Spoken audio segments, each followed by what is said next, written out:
नमस्कार दोस्तों, आप सभी का स्वागत है हमारे इस YouTube चैनल पर।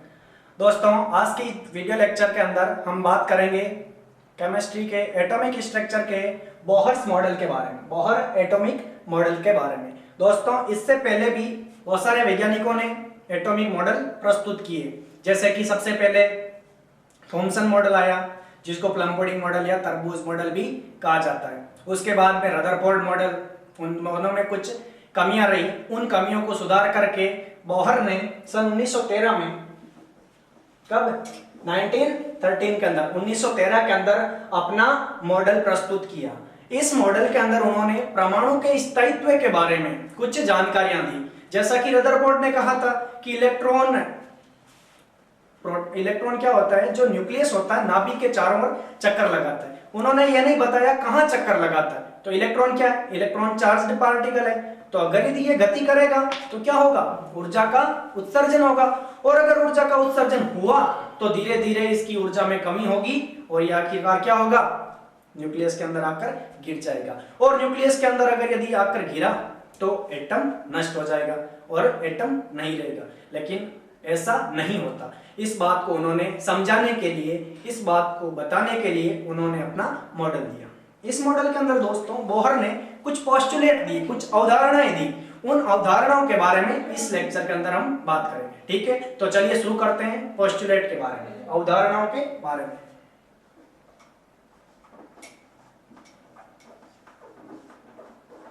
पोस्टुलेट या अवधारणा, क्या कहा था इन्होंने अपनी अवधारणाओं के अंदर? बात करते हैं पहली अवधारणा की। पहली अवधारणा में इन्होंने कहा, रदरफोर्ड ने क्या कह दिया कि इलेक्ट्रॉन चारों ओर गति करता है न्यूक्लियस के, लेकिन कहां करता ऐसा नहीं बताया। तो इन्होंने क्या कहा कि इलेक्ट्रॉन कुछ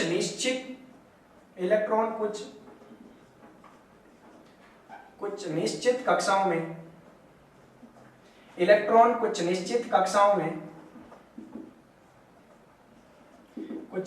कक्षाओं में चक्कर लगाता है। हर जगह नहीं घूमता, इधर उधर नहीं घूमता। कहां घूमता है?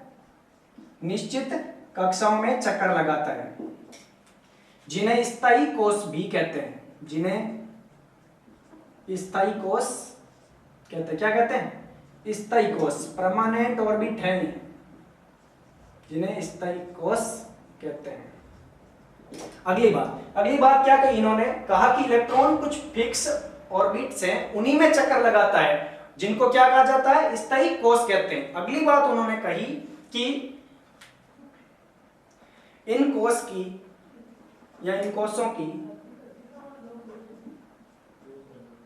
कोशों की जो ऊर्जा है वो क्या होती है? नियत होती है। इन कोशों की ऊर्जा नियत होती है, फिक्स होती है। ऊर्जा नियत होती है, और ऊर्जा नियत होती है, इस कारण इनको नाम दे दिया इन्होंने ऊर्जा स्तर, एनर्जी लेवल। तो क्या नाम दे दिया इनको? इसलिए इन्हें क्या कहते हैं? इसलिए इन कोशों की ऊर्जा नियत होती है, इसलिए इन्हें क्या कहते हैं? एनर्जी लेवल या ऊर्जा स्तर भी कहा जाता है। ऊर्जा स्तर कहा गया, क्या कहा गया? एनर्जी लेवल्स कहा गया, जिनको हम प्रदर्शित करते हैं। सुना होगा आपने, जिनको K, L, M, N इस प्रकार से, या कह सकते हैं हम 1, 2, 3 और से प्रदर्शित करते हैं।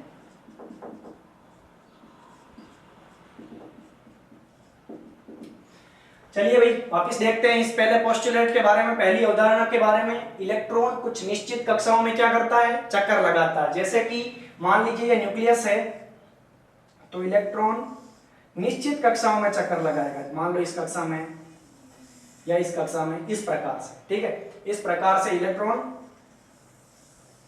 कुछ निश्चित कक्षाओं में चक्कर लगाता है। अब इलेक्ट्रॉन निश्चित कक्षाओं में चक्कर लगाता है, इनको नाम क्या दे दिया? स्थायी कोश। ये कोश है स्थायी है, और इनकी ऊर्जा भी क्या है? फिक्स है, इनकी ऊर्जा नियत है, इसलिए इनको नाम दे दिया ऊर्जा स्तर।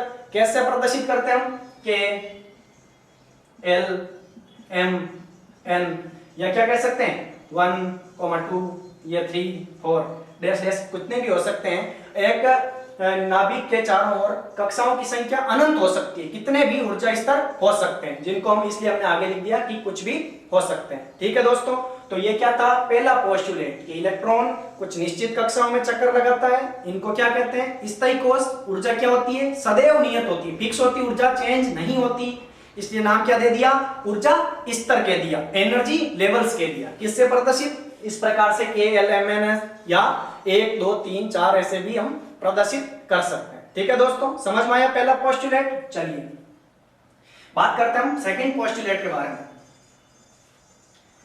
सेकंड पोस्टुलेट इन्होंने कहा, क्या कहा, इन्होंने कहा इलेक्ट्रॉन की ऊर्जा, इलेक्ट्रॉन की ऊर्जा विशेष ऊर्जा स्तर में, विशेष ऊर्जा स्तर में, विशेष ऊर्जा स्तर में ऊर्जा स्तर के समान होती है, ऊर्जा स्तर के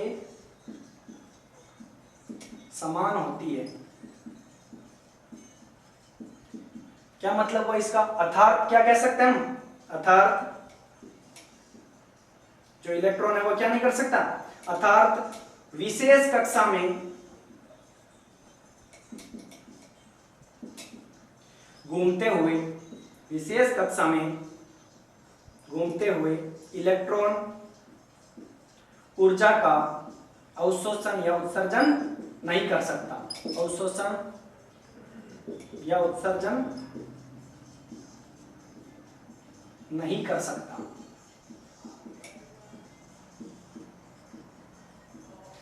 चलिए भाई वापिस सुने इसको कि इलेक्ट्रॉन की ऊर्जा किसी विशेष स्तर के अंदर क्या होती है, उस ऊर्जा स्तर के समान ही होती है। जैसे कि एग्जांपल के तौर पे मैं मान लेता हूं, आपको भी मानना है, सपोज कि मान लीजिए ये क्या है, हाइड्रोजन का परमाणु है, इसके इस पहले ऊर्जा स्तर की बात करें, इसकी ऊर्जा -13.6 इलेक्ट्रॉन वोल्ट है। ठीक है, बताएंगे हम आगे ये कैसा है, अभी आपको मान लेना कितनी है, -13.6 इलेक्ट्रॉन वोल्ट है। दूसरे ऊर्जा स्तर की ऊर्जा की बात करूं तो -3.4 इलेक्ट्रॉन वोल्ट है। ठीक है, मान लेना अभी कुछ समय के लिए। अगर यदि इसकी ऊर्जा ये है तो ये ऊर्जा क्या है, फिक्स है, इतनी ही रहेगी, किसके लिए, इस एटम के लिए। और जो इलेक्ट्रॉन इसके कक्षा के अंदर घूम रहा है, जैसे मान लीजिए कोई इलेक्ट्रॉन यहाँ इस कोश के अंदर घूम रहा है, इस कोश के अंदर घूम रहा है, तो उसकी ऊर्जा भी क्या होगी, इस ऊर्जा स्तर के बराबर होगी। मान लीजिए इसमें घूम रहा है तो कितनी ऊर्जा, -13.6 इलेक्ट्रॉन वोल्ट। मान लीजिए इस दूसरे वाले कोश में घूम रहा है तो ऊर्जा कितनी होगी, -3.4 इलेक्ट्रॉन वोल्ट ही होगी। ये फिक्स रहेगी, किसके कारण, इस ऊर्जा स्तर के कारण। मतलब जितनी ऊर्जा इलेक्ट्रॉन की वो उतनी ऊर्जा किसकी, ऊर्जा स्तर की। ठीक है, तो इसका मतलब क्या हुआ दोस्तों, इसका मतलब हुआ कि एक विशेष कक्षा में, ये विशेष कक्षा मान लीजिए कोई पर्टिकुलर एनर्जी लेवल है के, इसके अंदर अगर इलेक्ट्रॉन घूम रहा है तो ये ऊर्जा का अवशोषण या उत्सर्जन नहीं कर सकता। क्यों नहीं कर सकता फिर, क्योंकि ये क्या है, इस कक्षा में बंधा हुआ है, बॉन्डेड है, रिलेशन है इसका इस कक्षा के साथ। और अगर रिलेशन है तो ये ऊर्जा उत्सर्जित या अवशोषित नहीं कर सकता। जैसे रिलेशन से बात आ गई, समझे, मान लीजिए आप किसी के साथ रिलेशन में हो तो क्या आप किसी और से ऊर्जा ले सकते हो, क्या किसी और से गिफ्ट ले सकते हो, या किसी और को गिफ्ट दे सकते हो क्या, नहीं, ऐसा आप नहीं कर सकते। वही इलेक्ट्रॉन के साथ होता है। आगे बात करेंगे, कुछ विशेष परिस्थितियां हैं, हो सकता है, आगे बात करेंगे। ठीक है दोस्तों, दूसरा पोस्टुलेट समझ में आया क्या, इलेक्ट्रॉन की ऊर्जा कितनी, जितनी उस ऊर्जा स्तर की जिसमें क्या कर रहा है, वो घूम रहा है, उत्सर्जन या अवशोषण नहीं कर सकता। ठीक है, चलिए मिटा दे इनको। चलो तीसरे पोस्टुलेट की बात करते हैं।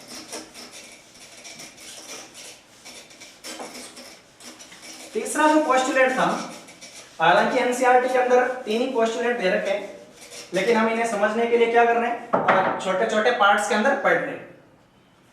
तीसरे पोस्टुलेट के अंदर इन्होंने कहा इलेक्ट्रॉन केवल उन्हीं कक्षाओं में, इलेक्ट्रॉन केवल उन्हीं कक्षाओं में चक्कर लगाता है, उन्हीं कक्षाओं में चक्कर लगाता है जिसमें क्या हो, जिसमें उसका कोणीय संवेग। कोणीय संवेग क्या होता है? कोणीय संवेग एंगुलर, ये जो मोमेंटम है बात करेंगे अभी। कोणीय संवेग h/2 का पूर्ण गुणज हो, पूर्ण गुणज हो, इंटीग्रल मल्टीपल हो। सुने भाई इस बात को, वापिस समझे क्या कहा इन्होंने कि इलेक्ट्रॉन केवल उन कक्षाओं में घूम सकता है, हर किसी कक्षा में नहीं घूम सकता। जिसमें क्या होना चाहिए? जिसमें इस इलेक्ट्रॉन का जो कोणीय संवेग है वो क्या होना चाहिए? h/2 का पूर्ण गुणज होना चाहिए। समझे भाई इस बात को? क्या कह दी ये बात उन्होंने?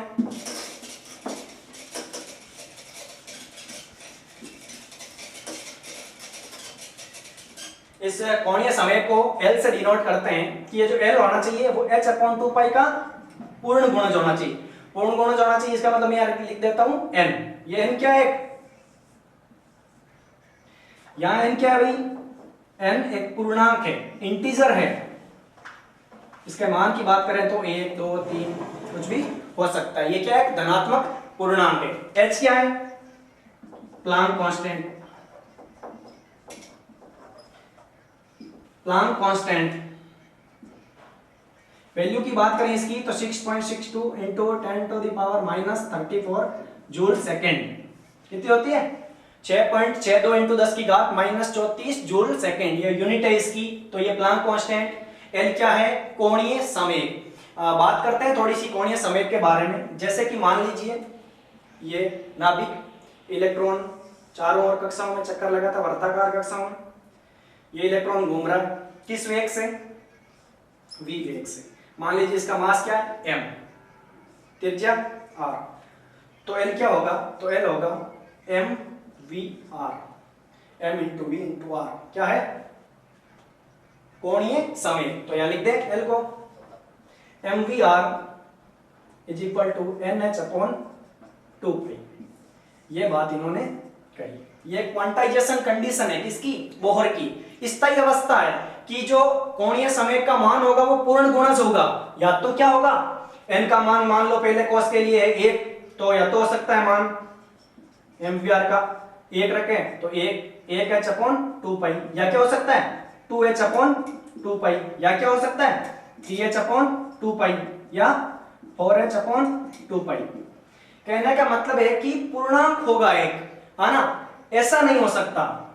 mvr कहीं लिखा मिल जाए, mvr बराबर 1.5h/2 1.5h/2। क्या 1.5 पूर्णांक है क्या? नहीं। तो mvr का ये मान नहीं हो सकता। मतलब ये क्या है? क्वांटाइजेशन कंडीशन है। जैसे कि मान लो एग्जांपल के तौर पे आप दुकान पे गए कि मेरे को 2 मार्कर दे दो, 3 मार्कर दे दो। पूर्णांक में मांग सकते हो, आप कह सकते हो कि मेरे को 1.5 मार्कर दे दो, कह दोगे? नहीं। यही बात है कि ये जो इलेक्ट्रॉन है जिन कक्षाओं में चक्कर लगाता है उनका क्या होना चाहिए? कोणीय संवेग h/2 का पूर्ण गुणज होना चाहिए। ठीक है दोस्तों, समझ रहे इस बात को? इसी अवस्था में होगा, इंटीजर वैल्यू होगी। n क्या है? पूर्णांक है, धनात्मक पूर्णांक। ठीक है दोस्तों, चलिए नेक्स्ट बात करते हैं अगले पोस्टुलेट के बारे में।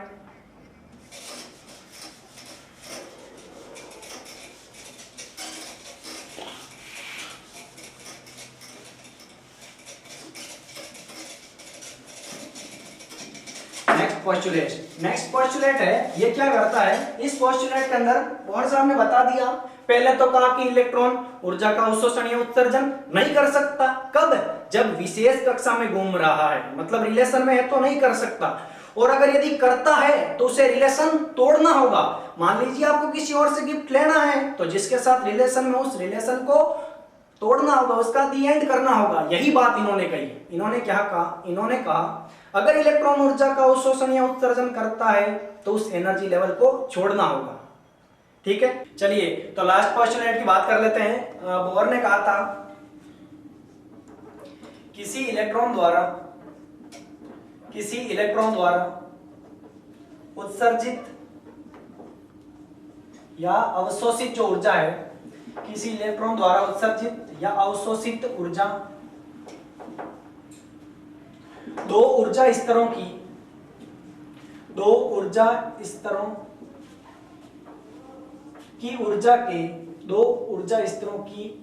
ऊर्जा के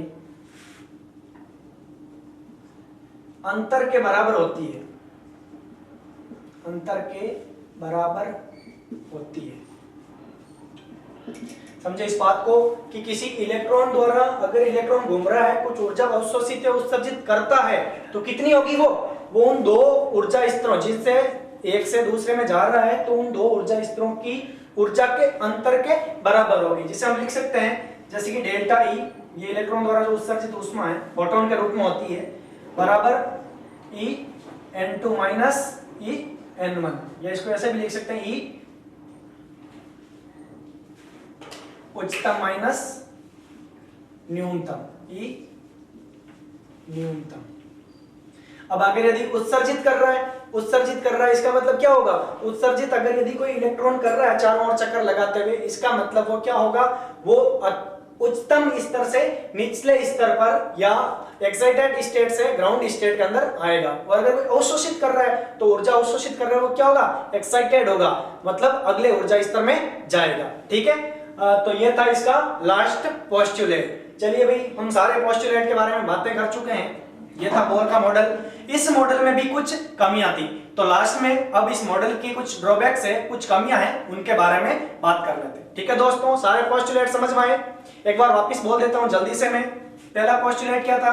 पहला पोस्टुलेट था इलेक्ट्रॉन केवल निश्चित कक्षाओं में ही चक्कर लगाता है। क्या कहते हैं उन्हें? उन कक्षाओं को स्थायी कोश। ऊर्जा क्या होती है?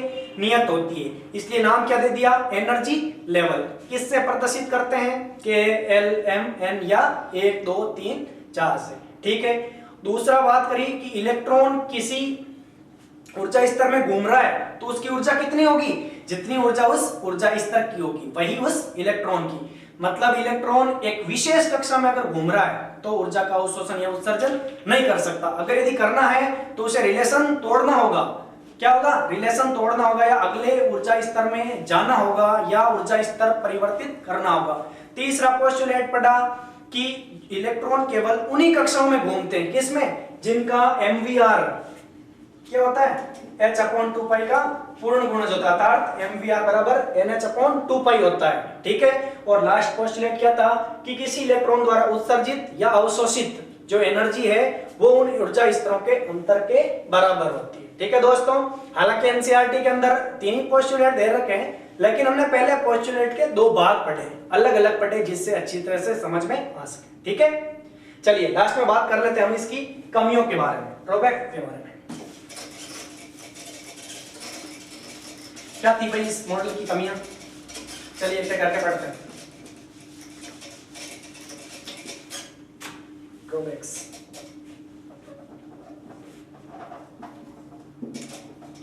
अगर सबसे बड़ी कमी की बात करें, पहली जो मेन कमी थी इसकी क्या थी कि यह केवल हाइड्रोजन और हाइड्रोजन के समान एटम के लिए ही लागू होता है। जैसे कि यह मॉडल केवल किसके लिए? हाइड्रोजन एटम के लिए, केवल हाइड्रोजन एटम या हाइड्रोजन के समान, हाइड्रोजन एटम या हाइड्रोजन लाइक एटम, हाइड्रोजन के समान एटम के लिए ही लागू होता है।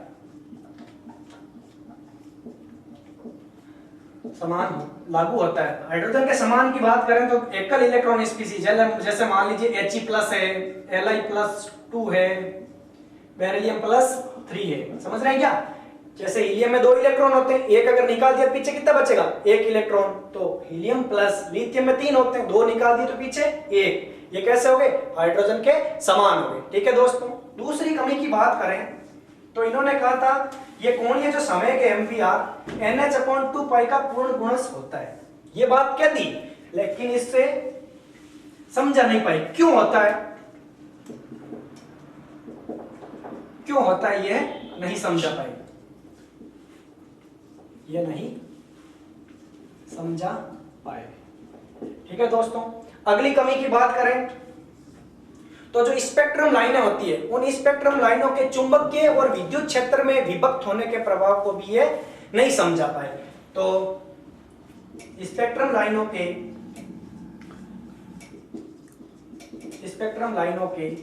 विद्युत क्षेत्र विद्युत क्षेत्र में जो प्रभाव था उसकी खोज करी थी किसने? स्टार्क ने, इसलिए इसको नाम देते हैं स्टार्क प्रभाव। तो स्टार्क प्रभाव वह चुंबकीय क्षेत्र जो मैग्नेटिक फील्ड होता है उसके प्रभाव की खोज करी थी जीमान ने, इसलिए इसको जीमान प्रभाव भी कहा जाता है। तो ये क्या स्पेक्ट्रम लाइनों के विद्युत क्षेत्र में तो स्टार्क वाले प्रभाव और चुंबकीय क्षेत्र में जो जीमान प्रभाव लगता है उसका बारे में नहीं समझा पाए, चुंबकीय क्षेत्र में विभक्त होने को नहीं समझा पाए,